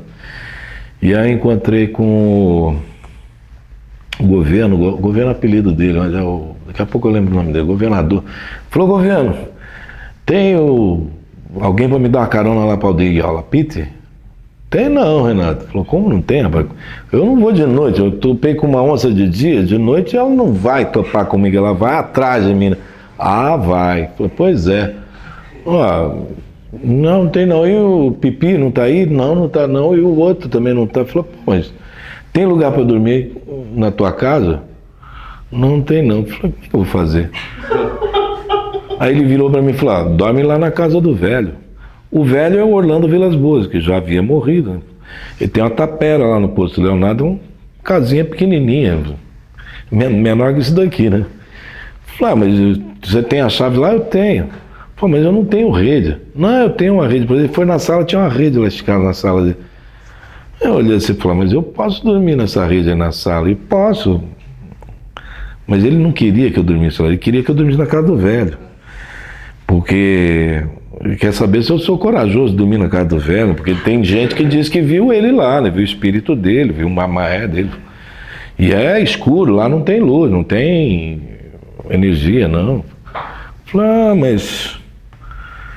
E aí tem uma coisa, eu não escrevia na época. Aí que vem o assunto dali eu escrevendo. Aí Eu falei, não, tudo bem, então me arruma uma garrafa d'água aí com água, me arruma as velas, porque minha lanterna vai acabar em algum momento, não. Não, tudo bem, vamos lá. Eu peguei minha bolsa, uma bolsa com computador, tinha um caderno, tinha umas coisas, eu levei a vela, levei a água, estiquei a rede, um lençol que ele me deu a chave lá da casa, entrei lá com ele, armei a rede, falei, então tá bom, vou dormir aqui. Aí apaga-se as luzes, uma velinha tá ali do lado, daqui a pouco eu vou soprar, morcego pra lá e pra cá, falei, foda-se, apaguei a vela, vou dormir. Aí eu sonho com Orlando. E aí o que é engraçado, né? No sonho era assim, Renato, como é que vai ser esse livro? Eu falei, não sei, Orlando, eu acho que eu vou chamar o fulano, que era um antropólogo, não vou falar nome não. Não, eu posso falar, vou chamar o Lacerda para escrever. Não, ele é antropólogo, esse texto de antropólogo é muito chato. Aí se eu chamar a Helena Tassara nunca foi no Xingu, porque ela vai escrever o quê? Falou, mas ela pesquisa, não interessa. Pô, mas quem que vai escrever esse livro? Você, mas eu não sei escrever, mas escreve o que você sabe. E ele deu um tapa assim na mesa. E aquele, escreve o que você sabe. Mas o que eu sei? Tudo que você viveu.